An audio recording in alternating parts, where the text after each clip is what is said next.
আসসালামু আলাইকুম বন্ধুরা, সবাই কেমন আছো? আশা করি সবাই ভালো আছো। আলহামদুলিল্লাহ, আমিও অনেক ভালো আছি তোমাদের আর আল্লাহর দোয়ায়। তো আমি প্রথমে মাছটা ভেজে নেব। নুন দিয়ে দিলাম আর হলুদ গুঁড়ো দিয়ে দিলাম। দেওয়ার পরে আমি ওতে একটু তেল দিয়ে নিয়েছিলাম। সরষের তেল হোক, রিফাইন হোক, সাদা হোক, যে কোনো তেল তোমাদের কাছে থাকবে তোমরা দিয়ে নেবে। তো আমি দিয়ে নিয়েছিলাম। দিয়ে কড়াইটা গরম হতে আমি মাছগুলো ছেড়ে দিচ্ছি। তো দেখো, একটা একটা করে মাছগুলো দিয়ে দেবো ভাজার জন্য। তেলটা দিলে কি হয় জানো বন্ধুরা? তেলটা দিলে যে ট্যাংরা মাছ, তো পাঙাশ মাছ, তো আমরা পাঙাশ ট্যাংরা বলি, জানি না কে কোথায় কি বলে। তো তোমরা যা বলবে কমেন্টে বলো, তোমরা যা বলো সেটা কমেন্টে আমাকে জানাতে পারো। তো তেলটা দিলে এই মাছটা একটু যে ছিটকে পড়ে, ফোসকা পড়ার যে সম্ভাবনাটা থাকে সেটা কম হয়ে যায়। তো দেখো, আমি মাছগুলো উল্টে পাল্টে লাল লাল করে মুচমুচে করে ভেজে নিচ্ছি। তো ভালো করে ভেজে নিলাম। ভেজে নেওয়ার পরে আবারও যে কড়াটা ছিল দিয়ে দিলাম। তো এক এক করে মাছগুলো এইভাবে দিয়ে দিচ্ছি। দেখো বন্ধুরা, আস্তে আস্তে দিচ্ছিলাম তেল ছিটকানোর জন্য। তোমরাও সাবধানে দেবে যাতে তেল ছিটকে মুখ টুক বা হাতে পুড়ে না যায়। তো দেখো, শেষ পর্যন্ত উল্টে পাল্টে নিয়ে মাছগুলো ভাজা হয়ে গিয়েছিল। এবার আমি মাছগুলোকে তরকারির জন্য রেডি করে নেব। তো আমি কি রেডি করব দেখো বন্ধুরা, তুলে নিলাম এক এক করে মাছগুলো।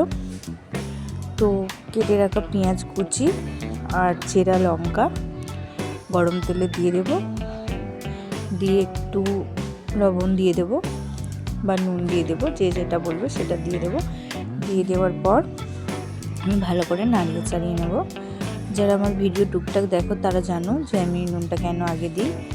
পেঁয়াজগুলো যাতে একদম গোটা গোটা না থাকে, তরকারিটা গ্রেভির মতো হয় সেজন্য। তো সেজন্য আমি দিয়ে দিলাম নুন। তো পরিমাণ মতো নুন দিয়ে আমি নাড়াচাড়া করছি। দেখো, কালারটা যখন ব্রাউন কালার হয়ে আসবে, পেঁয়াজটা দেখতে পাচ্ছ কেমন হয়েছে। তো এই অবস্থায় আমি দিয়ে দেবো বেটে রাখা আদা রসুন। তো বেটে রাখা আদা রসুনটা আমি দিয়ে দিলাম। দিয়ে ভালো করে গ্যাসের ফ্লেমটা লো করে আমি ভালো করে আদা রসুনটার সঙ্গে ভেজে নিচ্ছিলাম। আদা রসুনটা যাতে ফ্রাই হয়ে যায়, তাড়াতাড়ি ধরে না যায়। তো দিয়ে দিলাম। এদের পরে ফ্রাই হয়ে যাওয়ার পরে আমি মশলাগুলো এক এক করে দিয়ে দেবো। তেমন কিছু মশলা না, ঘরোয়া মশলা।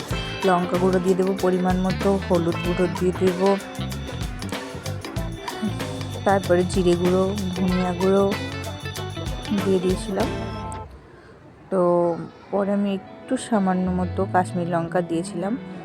তো তারপরে আমি নেড়ে চেড়ে নিলাম। নেড়ে চেড়ে নিয়ে আর আদা রসুনের যে পানিটা ছিল, মানে আদা রসুন বাটার পরে পানি ছিল, শিলটা যে ধোয়া, ওই পানিটা দিলে, মানে অনেকটা আদা রসুন ছিল, তো সবাই তো সমানভাবে বাটাবাটি করতে পারেনি। তো সেই জন্য আমি অনেক আদা রসুনের যে পানিটা ছিল তাতে অনেকটা আদা রসুন ছিল। তো সেটা আমি দিয়ে নিয়েছিলাম।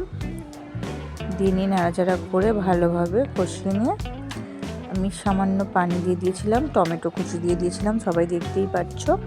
তো টমেটো কুচি দেওয়ার পরে ভালো করে কষে নিয়েছিলাম, টমেটোটা যাতে গলে যায়। তো আবারও অল্প পরিমাণে পানি দিলাম। তো অল্প পরিমাণে পানি দেওয়ার পর অল্প অল্প করে পানি দিয়ে ভালো করে কষিয়ে নিয়ে আমি ওইগুলো একদম বারবার অল্প অল্প করে পানি দিয়ে কষাচ্ছিলাম। এটা আমি অফ ক্যামেরায় করেছি। তো তারপরে আমি পরিমাণ মতো পানি দিয়ে দেবো বা ঝোল দিয়ে দেবো, দিয়ে এরকমভাবেই ছেড়ে দেবো যাতে ফুটে যায়। তো ফুটে যাওয়ার পর আমি এক এক করে মাছগুলো তুলে দেবো। ভেজে রাখা যে মাছগুলো ছিল সেগুলো তুলে দেবো। তো দেখতে পাচ্ছ আমি এক এক করে মাছগুলো তুলে দিচ্ছি।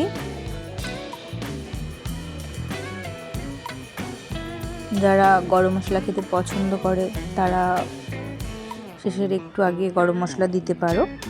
তো সবাই দেয় না মাছে তেজপাতা, গরম মশলা। তো আমিও ব্যবহারটা কম মাঝে মাঝে করি, মাঝে মাঝে করি না। তো তরকারিটা ফুটে হয়ে এসেছিলো।